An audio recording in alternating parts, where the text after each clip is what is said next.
Aziz o'quvchilar, biz bugun matematika darsida vaqt, masofa va tezlikni topishga doir masalalarni yechishda oltin baliqcha metodidan foydalanishni o'rganamiz. Xo'sh, o'quvchilar, o'zi vaqt qaysi harf bilan belgilanadi?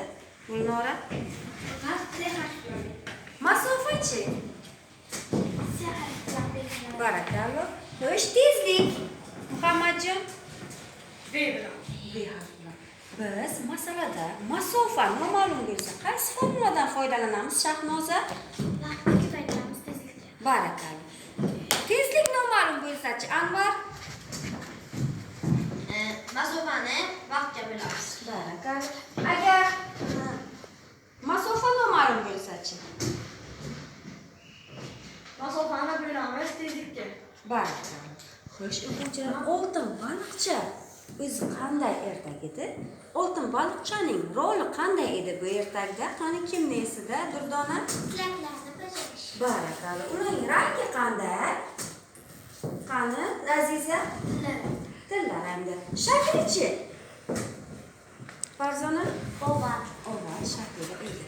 Endi biz ertakni so'zlab berish jarayonida sinf o'quvchilarimiz 3 guruhga bo'lamiz. Ulardan guruhdan bitta o'quvchi chiqib, masalani yechgunga qadar guruhning qolgan a'zolari oltin baliqcha ertagini galma-galdan aytib berishlari kerak bo'ladi. Guruhimiz zukkolar guruhi, donolar va epchillar guruhi. Qani, zukkolar guruhidan chiqib masalalardan birini tanlab olamiz. Yaxshi o'qiymiz. Bu qatordan Zohir Shohchi, donolar guruhi va epchillar guruhidan bir o'quvchi chiqib oladi. Masalani o'qishni boshlaymiz. Qani, Farzona masalani o'qib eshittir. Madina velosipedda ketayotib, o'zidan 240 metr oldinda piyoda ketayotgan dugonasini ko'rib qoldi. Madina 2 minutda dugonasiga yetib oldi. Madina qanday tezlikda harakatlangan? Poyezdlardan biri 43 km/soat tezlikda, ikkinchisi esa 27 km tezlikda harakatlanmoqda.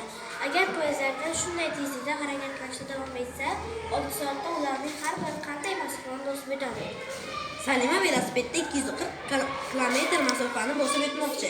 Agar u 12 km/soat tezlik bilan harakatlansa, qancha vaqtda masofani bosib o'tadi? Salima tezligini 4 km/soatga kamaytirsa-chi? Okey, qatoringizni o'quvchisi masalani yechgunga qadar sizlar oltin baliqcha ertakni so'zlab berishingiz kerak. Qatordan, ya'ni zukkolar qatordan boshlaymiz. Zukkolardan kim aytishni boshlaydi ertakni?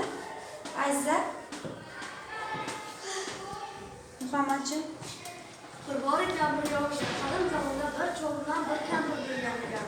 Bir kuni chol dengizning oldiga bir baliq tutmoqchi bo'ldi. Qarmoqqa qarasa oltin baliq ekan. Oltin baliq aytdi: "Bobojon, meni qo'yib yuboring" dedi. "Yo'q, men seni qo'ymayman" dedi. "Men 3 tilakni bajo etaman" dedi. Keyin bobo o'ylab qolibdi va aytdi: "Mening birinchi tilagim" dedi, "menga katta to'g'ri berasan" dedi. Barakalloh. Qani, endi epchillardan. Chol qaytdi. Kelib qolsa, kampir kirib keldi. O'sha to'g'riga. Keyin esa o'sha oltin baliqcha aytdi, "Menga katta uy bersin" dedi. Keyin u bo'ldi.